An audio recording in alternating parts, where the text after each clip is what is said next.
ಕರ್ನಾಟಕದ ರೈತರು, ಬೀದರ್, ಕಲಬುರಗಿ, ಯಾದಗಿರಿ ಜಿಲ್ಲೆ ರೈತರು ಏನ್ ಪರಿಸ್ಥಿತಿ ನಡೆದ ಅಂತ ಹೇಳಿ ಇವತ್ತು ನಾನು ಅರೆಬತ್ತಲೆ ಹೋರಾಟ ಮಾಡಿ ನನ್ನ ಮೈ ತುಂಬಾ ತರಿ ಬರಂಗ ನಾನು ಹೊಡ್ಸೋಣಿನಿ. ನನಗೇನು ಪರವಾಗಿಲ್ಲ. शेतकरी बांधवांनो, काय चिंता करू नका. मुख्यमंत्री तुमचा परिहार करू दे न करू दे, तुमचा मुलगा, तुमचा सेवक शरणू सरकार कधी मी तुमचा साथ करतावे. ನಿಮ್ಮ ಮಂತ್ರಿಗಳು ನಾವೇ ಫೋನ್ ಮಾಡಿದ್ರೆ ಫೋನ್ ತೆಗೆಲ್ಲ. ನಿಮ್ಮ ಕಡತನದಾರು ಇಲ್ಲ. ರೈತರ ಪರಿಸ್ಥಿತಿ ನಿಮಗೆ ಗೊತ್ತಿಲ್ಲ. ರೈತರ ಬದುಕೇನಾಗೆ ನಿಮಗೆ ಗೊತ್ತಿಲ್ಲ. 1 ಎಕರೆ ಸೋಯಾಬೀನ್ ಬಿತ್ತಿ ರಾಶಿ ಮಾಡ್ಲಕ್ 15,000 ಖರ್ಚು ಬರ್ತದೆ. 1 ಎಕರೆ का Sky Sunshine School, step towards better future. Noble Public School. Admissions are open. Elm से ही दोनों जहां में कामयाबी है. ಸುಮಾರು 4 ತಿಂಗಳಿಂದ 5 ತಿಂಗಳ ತನಕ ಧಾರಾಕಾರ ಮಳೆ ಬಂತು. ನಾವ್ಯಾರು ಇಲ್ಲಿ ತನಕ ಅಂತ ಮಳೆ ನೋಡ್ಲೇ ಇಲ್ಲ ನಮ್ಮ ಬದುಕಿನೊಳಗ. ಪರಿಸ್ಥಿತಿ ಏನಾಯ್ತು? ನಾವೆಲ್ಲ ಬಡ ರೈತರು.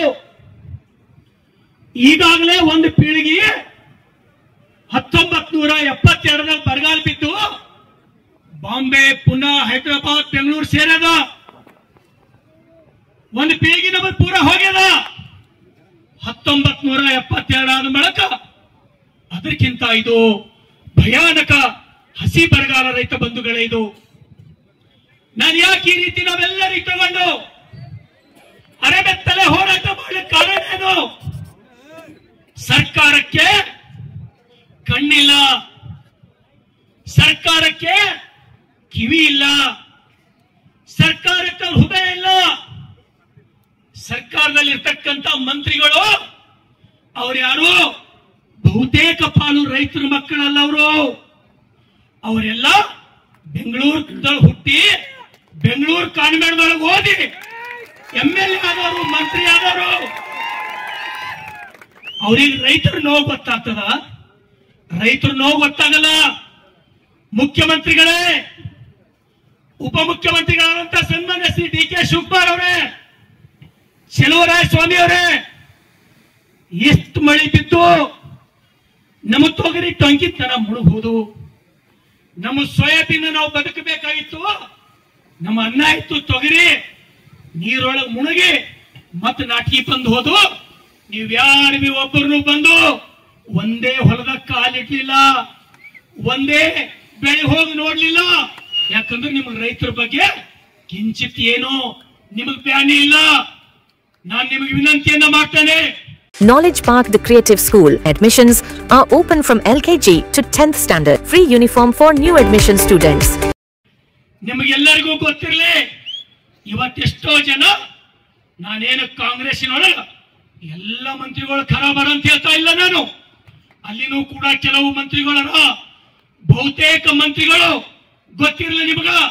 ಮುಖ್ಯಮಂತ್ರಿಗಳೇ, ಉತ್ತರ ಕರ್ನಾಟಕದೊಳಗ, ಕಲ್ಯಾಣ ಕರ್ನಾಟಕದೊಳಗ, ಬೀದರ್, ಕಲಬುರಗಿ, ಯಾದಗಿರಿ ಜಿಲ್ಲೆದೊಳಗ ರೈತರು ಬಡತನಕ್ಕಾಗಿ ಬರಗಾಲ, ಪ್ರತಿ ವರ್ಷ ಬರಗಾಲ. ಮಳಿ ಕಮ್ಮಾದರೆ ಬೆಳೆ ಹೋಗ್ಬೇಕು, ಮಳಿ ಹೆಚ್ಚಾದರೆ ಬೆಳೆ ಹೋಗ್ಬೇಕು. ಬೆಳೆದ್ರ ರೈತರಿಗೆ ಬೆಳೆ ಒಳ್ಳೆ ರೇಟ್ ಸಿಗಲ್ಲ. ಎಷ್ಟೋ ಜನ ನಮ್ಮ ರೈತರು ಟಮಾಟ ಬೆಳಿಬೇಕು, ಒಯ್ದು ಅಡ್ತಿದಾಗೆ ಬಿಟ್ಟು ಓಡ್ ಬರಬೇಕು. ಉಳ್ಳಾಗಡ್ಡಿ ಬೆಳಿಬೇಕು, ಅಡ್ತಿದಾಗೆ ಬಿಟ್ಟು ವಾಪಸ್ ಬರಬೇಕು. ಇಂಥವೆಲ್ಲ ಅವ್ರಿಗೆ ಮಾಹಿತಿ ಇಲ್ಲ. ನಾನು ಹೇಳ್ತೀನಿ, ಮುಖ್ಯಮಂತ್ರಿಗಳೇ, ತಾವು ಕೇಳ್ರಿ ಮಾಧ್ಯಮದ ಮುಖಾಂತರ. ನಮ್ ಕಡೆ ಯಾವ ರೀತಿ ಬರಗಾಲ ಅದ ಅಂದ್ರ, ಎಷ್ಟೋ ಜನ ಚಿಂಚೋಳಿದೊಳಗ ಬಡ ರೈತರು ತುತ್ತು ಅನ್ನಕ್ಕಾಗಿ, ಹೊಟ್ಟಿ ತುಂಬಿಸೋಂಬ ಸಲಕ್ಕಾಗಿ ತಮ್ಮ ಹೊಟ್ಟಿನ ಹುಟ್ಟಿದ ಮಕ್ಕಳಿಗೆ, ಕೂಸುಗಳಿಗೆ ಬೇರೆಯವ್ರಿಗೆ ಮಾರಾಟ ಮಾಡಿದ್ದು ನಿಮ್ಗೆ ಕಿವಿಗೆ ಬಿದ್ದಿಲ್ಲ ಅಂತ ಕಾಣ್ತಾನ. ಇದು ನಮ್ಮ ಬಡತನ. ಇವತ್ತೆಷ್ಟೋ ಜನ ನಿಮ್ಗೆ ಗೊತ್ತಿರಲಿ. ಇನ್ನೊಂದು ಭಯಾನಕ ಸತ್ಯ ಮುಖ್ಯಮಂತ್ರಿಗಳೇ, ನಿಮಗೆ ಹೇಳ್ತೀನಿ, ಬಡತನಕ್ಕಾಗಿ ಎಷ್ಟೋ ಜನ ನಮ್ಮ ಹೆಣ್ಮಕ್ಳು ವೈಶ್ಯಾವಾಟಿಗೆ ಇಳ್ತಕ್ಕಂಥದ್ದು ನಿಮಗೆ ಸಾಕ್ಷಿ ಸಮೇತ ತೋರಿಸ್ತೀನಿ. ಅಂದ್ರೆ ಬಿ ನೀವೆಲ್ಲರೂ ಅಲ್ಲಿ ಕಣ್ಣು ಮುಚ್ಚಿ ಬೆಚ್ಚಗೆ ಬೆಂಗಳೂರದಾಗ ನೀವೆಲ್ಲರೂ ಕುಂತೀರಿ. ಇವತ್ತು ನಿಮಗೆ ಗೊತ್ತಿರಲಿ, 1972 ಪ್ರತಿ ವರ್ಷ ನಮ್ಮ ಜನ ಮುಂಬೈ, ಪುನಾ, ನಿಮ್ಮ ಜನ ನಮ್ಮ ಜನ ಹೋಗ್ಬೇಕು, ಅಲ್ಲಿ ದುಡಿಬೇಕು. ನಿಮ್ಮ ಸಣ್ಣ ಸುಮ್ಮನೆ ಯಾರು ತೊಳಿಬೇಕು? ನಮ್ಮ ಜನ ತೊಳಿಬೇಕು. ನಿಮ್ಮ ಮನೆ ಯಾರು ಸ್ವಚ್ಛ ಮಾಡ್ಬೇಕು? ನಮ್ಮ ಜನ ಸ್ವಚ್ಛ ಮಾಡ್ಬೇಕು. ನಿಮ್ PTS ಬಸ್ಗಳು ಯಾರು ಓಡಿಸ್ಬೇಕು? ನಮ್ಮ ಜನ ಡ್ರೈವಿಂಗ್ ಮಾಡ್ಬೇಕು. ಮುಖ್ಯಮಂತ್ರಿಗಳೇ, ನಮ್ಮ ಬದುಕು ಇಲ್ಲಿ ನೋಡ್ರಿ, ನಾವೆಲ್ಲರೂ 10,000 ಜನ ರೈತರು ಅರೆಬತ್ತಲೆ ಹೋರಾಟ ಯಾಕೆ ಮಾಡ್ಲತ್ತಿದ್ದೀವಿ ಅಂದ್ರೆ ನಮ್ಮ ರೈತರಿಗೆ ನಿಮಗೆ ತೋರಿಸ್ತೀನಿ. ಒಬ್ಬೊಬ್ಬರಿಗೆ ನೋಡಿದ್ರ ಮೈದಾ 2 ಲೀಟರ್ ರಕ್ತ ಇಲ್ಲ. TB ಪೇಷಂಟ್ ಅಪ್ಲೆ ಎಷ್ಟೋ ಮಂದಿ ರೈತರು ಒಳ್ಳೆ ಆರಿಲ್ಲ, ನಮಗ 4 ಪಾವ್ ಒಳ್ಳೆ ಮಾಲ್ ಬೆಳೀತಂದ್ರೆ ನಾವು ನಿಮ್ಮ ಹೊಟ್ಟಿಗೆ ಹಾಕಬೇಕು, ಮಳ್ಳಂತಿದಾಗ ನಾವು ಬದುಕಬೇಕು. ಇವತ್ತೆಷ್ಟೋ ಜನ ನಮ್ಮ ರೈತರು ಬಾಂಬೆಗೆ ಹೋಗಿ ಅಧ್ಯಕ್ಷರೇ ನನ್ನ ಬಲ್ಲಿ ಬರ್ತಾರ, ಶರಣು ಸಲ್ಗ ನನ್ನ ಕಿಡ್ನಿ ಫೇಲ್ ಆಗ್ಯದ ಅಂತ ಹೇಳ್ತಾರ. ನಾ ಕೇಳ್ತೀನಿ, ಯಾಕೆ ಕಿಡ್ನಿ ಫೇಲ್ ಆಯ್ತು? ಬರ್ತಾನಿತ್ತು, ಬಾಂಬೆಗೆ ಹೋಗಿದ, ಸಂಡೇಸ್ಗೆ ಹೋಗ್ಬೇಕಂದ್ರ 45 ನಿಮಿಷ ಪಾಳಿ ನಿಂದಿರ್ಬೇಕಾಗ್ತಿತ್ತು. ನಾನು 10 ವರ್ಷ ಇದೇ ರೀತಿ ಧಾರಾವಿದಾಗ ಮಾಡಿ, ನಾವು 10 ವರ್ಷ ಇದೇ ರೀತಿ ಅಂದೇದಿದೊಳಗೆ ಶ್ರಮದೊಳಗೆ ಬದುಕಿ ನಾನು. ಅದಕ್ಕಾಗಿ ನನ್ನ ಕಿಡ್ನಿ ಹೋಗ್ಯದ ಅಂತ ಹೇಳಿ ನನ್ನ ಬಳಿ ಹೇಳ್ತಾರ. ನಿಂಬಲ್ಲಿ ಯಾರೇ ಅಂತ ನಿಮ್ಮ ಮಂತ್ರಿಗಳ ಬಲ್ಲಿ ಅಂತ ಪೇಷಂಟ್ ಬರ್ತಾರಪ್ಪ ನಿಂಬಲ್ಲಿ? ನಿಮ್ಮ ಮಂತ್ರಿಗಳು ನಾವೇ ಫೋನ್ ಮಾಡಿದ್ರೆ ಫೋನ್ ತೆಗೆಯಲ್ಲ. ನಿಮ್ಮ ಬಡತನದವರು ಇಲ್ಲ, ರೈತರ ಪರಿಸ್ಥಿತಿ ನಿಮಗೆ ಗೊತ್ತಿಲ್ಲ, ರೈತರ ಬದುಕಿ ಏನಾಗೆ ನಿಮಗೆ ಗೊತ್ತಿಲ್ಲ. 8,000 ಕೊಡ್ತೀರಿ, ನಿಮಗೆ ಗೊತ್ತಿರಲಿ ಮುಖ್ಯಮಂತ್ರಿಗಳೇ. 1 ಎಕರೆ ಸೋಯಾಬೀನ್ ಬಿತ್ತಿ ರಾಶಿ ಮಾಡ್ಲಕ್ 15,000 ಖರ್ಚು ಬರ್ತದೆ. 1 ಎಕರ್ಕ ಟ್ರ್ಯಾಕ್ಟರ್ ಹೊಡಿಸ್ಬೇಕು. ಇವತ್ತು ರೈತರು ಹೊಟ್ಟೆ ತುಂಬುವ ಸಲುವಾಗಿ ದನ ಕರುಗಳು ಕಟಕರಿಗೆ ಮಾಡ್ಲತ್ತಾರೆ. ಇದಕ್ಕೆ ನೀವು ಹೊಣೆ ಅಲ್ಲ ಮುಖ್ಯಮಂತ್ರಿಗಳೇ, ಇದಕ್ಕೆ ನೀವು ಪರಿಹಾರ ಕೊಡ್ಬೇಕಲ್ಲ. ಎತ್ತುಗಳಿಲ್ಲ, ಆಕಳಿಲ್ಲ, ಮುಂದಿನ ಪೀಳಿಗೆ ಬದುಕಬೇಕು. ಹಂಗ ಹಾಲಂಬಲು ಡೈರೆಕ್ಟ್ ಸಿಕ್ತ ಅಂತ ಹೇಳ್ಬೇಕಾತ. ಇವತ್ತು ಒಕ್ಕಲ್ತನ ಮಾಡಕ ಯಾರ ಬಲಿ ಬಿ ಎತ್ತುಗಳಿಲ್ಲ, ಗಳೆ ಇಲ್ಲ. ಈಗ ಒಯ್ದು ಟ್ರ್ಯಾಕ್ಟರ್ ಹಚ್ಚಬೇಕು, ಗಳೆ ಹೊಡಿಸ್ಬೇಕಂದ್ರೆ 1600 ರೂಪಾಯಿ ಬೇಕು 1 ಎಕರೆ. ರೂಟ್ರ್ ಹಚ್ಚಬೇಕಂದ್ರೆ 600 ರೂಪಾಯಿ ಬೇಕು, 1200 ರೂಪಾಯಿ ಬೇಕು. ಎಲ್ಲ ತೆಗೆದ್ರ 1 ಎಕರೆ ಖರ್ಚು 15,000. ಹೆಂಗ ಬರಬೇಕು ರೈತರು? ಒಬ್ಬರಿಗೂ ನಿಮಗೆ ಕಾಸು ಇಲ್ಲ.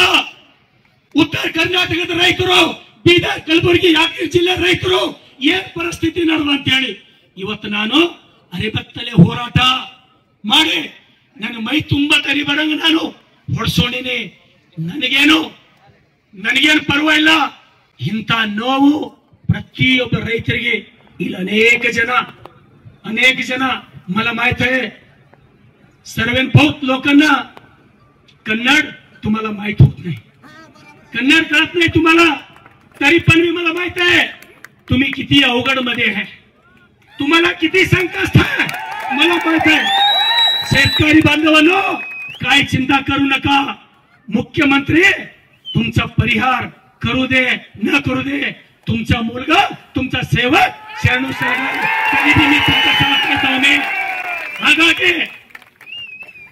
ಹಾಗಾಗಿ ಮುಖ್ಯಮಂತ್ರಿಗಳೇ ನೋಡ್ರಿ, ಮಹಾರಾಷ್ಟ್ರದೊಳಗ ಮುಖ್ಯಮಂತ್ರಿಗಳು ಬಂದರು, ಮರಾಠವಾಡ ಎಲ್ಲ ಕಡೆ ಓಡಾಡಿದ್ರು, ಹೊಲದೊಳಗೆ ನಡೆದ್ರು. ಎಷ್ಟು ಕೊಟ್ಟರು ರೈತರ ಪರಿಹಾರ? ದೇವೇಂದ್ರ ಫಡ್ನವೀಸ್ ಅವರು 32,628 ಕೋಟಿ ಮಹಾರಾಷ್ಟ್ರ ಸರ್ಕಾರ ಕೊಡ್ತು. ನಿಮಗೇನ್ ಪ್ಲಾನಿ ಬಂದ್ರ? ನೀವೇನ್ ಮಾಡ್ಲತ್ತೀರಿ? ಶರಿ ಕಳಿಸ್ಲತ್ತೀರಿ ನಮ್ ಕಡೆ ಎಲ್ಲ. ಶರಿ ಕುಡಿದ ರೈತರು ಸಾಯ್ಬೇಕು. ನಾನು ಕೇಳ್ದ ನಮ್ಮ ಎಕ್ಸೈಸ್ ಅಧಿಕಾರಿಗಳಿಗೆ, ಶರಿ ಮಾರ್ಬೇಡ್ರು ಮಾರಾಯ, ನಮ್ಮ ಅಮಾಯಕ ರೈತರು ಕುಡಿದು ಸಾಯ್ಲತ್ತಾರ ಅಂದ್ರೆ ಎಕ್ಸೈಸ್ ದವ್ರು ಏನ್ ಹೇಳಿದ್ರು ಗೊತ್ತಾ? ಸರ್, ನಮ್ಮ ಕುಂಡಿ ಮೇಲೆ ಒಡ್ಡಿಲತ್ತಾರ, ಟಾರ್ಗೆಟ್ ಕುಡ್ಲತ್ತಾರ, ಈಸ್ ಮಾರೇಬೇಕು ಸರಿ ಅಂತ ಹೇಳಿ. ಮುಖ್ಯಮಂತ್ರಿಗಳೇ, ನಮ್ಮಲ್ಲಿಂದ ಹಾಲು ತಗೊಂಡು ನಾವು ನಿಮಗೆ ಹಾಲು ಕೊಡ್ಲತ್ತೀವಿ, ನೀವು ನಮಗೆ ಶರೀರ ರೂಪದೊಳಗೆ ವಿಷ ಕೊಡ್ಲತ್ತೀವಿ. ನಾಚಿಕೆ ಆಗ್ಬೇಕು ಈ ಸರ್ಕಾರಕ್ಕ, ನಾಚಿಕೆ ಆಗ್ಬೇಕು. ಹಾಗಾಗಿ ಸಮಸ್ತ ರೈತ ಬಾಂಧವರಿಗೆ ದಯಮಾಡಿ ಈ ಸರ್ಕಾರದಿಂದ ಅದು ಎಷ್ಟೇ ಕಷ್ಟ ಆಗಲಿ, ನಮಗೆ ಎಷ್ಟೇ ಹಾನಿಯಾಗಲಿ, ಇವತ್ತು ಮುಖ್ಯಮಂತ್ರಿಗಳೇ ನೀವು ಒಂದು ವೇಳೆ ನಮ್ಮ ಪ್ರತಿಭಟನೆ ನೋಡಿ, ನಮ್ಮ ರೈತರಿಗೆ ಒಂದು ವೇಳೆ ನ್ಯಾಯ ಕೊಟ್ಟಿಲ್ಲ ಅಂದ್ರ ನಿಮ್ಗೆ ಗೊತ್ತಿರಲಿ, ಈಗಾಗಲೇ ನಿಮ್ಮ ಸರ್ಕಾರದ ಅನೇಕ ಹಿರಿಯರು ನಿಮಗ್ ತಿರುಗಿ ಬಿದ್ದಾರೆ. ಬಸವರಾಜ ರೆಡ್ಡಿ ಅವ್ರು ಏನ್ ಹೇಳ್ತಾರೆ ಗೊತ್ತಾ? ಮುಖ್ಯಮಂತ್ರಿಗಳ ಆರ್ಥಿಕ ಸಲಹೆಗಾರರು ಜನ ಕೇಳ್ತಾರ ಅವರಿಗೆ, ನಮ್ಮ ಊರಿಗೆ ರೋಡ್ ಇಲ್ಲ, ನಿಮಗ್ ರೋಡ್ ಬೇಕು, ಏನ್ ಗ್ಯಾರಂಟಿ ಬೇಕು ಒಂದ್ ಹೇಳ್ರಿ ಹೇಳತ್ತಾರ ಅವರು. ಈ ದೇಶದೊಳಗ ಅತ್ಯಂತ ಭ್ರಷ್ಟ ಸರ್ಕಾರ ಯಾವ್ದದ ಅಂದ್ರ ಅದು ಕಾಂಗ್ರೆಸ್ ಅಂತ ಹೇಳಿ ಬಸವರಾಜ ರೆಡ್ಡಿ ಹೇಳ್ತಾರೆ. BR ಪಾಟೀಲ್ ಅವ್ರು ನಿಮಗ್ ತಿರುಗಿ ಬಿದ್ದಾರ. ಹೋಮ್ ಮಿನಿಸ್ಟರ್ ಪರಮೇಶ್ವರ್ ಅವ್ರು ಹೇಳಾರ ಮುಖ್ಯಮಂತ್ರಿ ಖಾಲಿಯಾರ ಏನು ಇಲ್ಲ ಅಂತ ಹೇಳಿ. ಪರಿಸ್ಥಿತಿ ಎಲ್ಲಿಗೆ ಬಂದದಂದ್ರ ನಮ್ಮ ಜನರದು, ನಮ್ಮ ರೈತರ ಮಕ್ಕಳು ಹಾಸ್ಟೆಲ್ದೊಳಗೆ ಅಡ್ಮಿಷನ್ ಮಾಡ್ಬೇಕಂದ್ರ ಎಲ್ಲರೂ ಲಕ್ಷ ಕೊಟ್ಟು ಕೇಳ್ರಿ.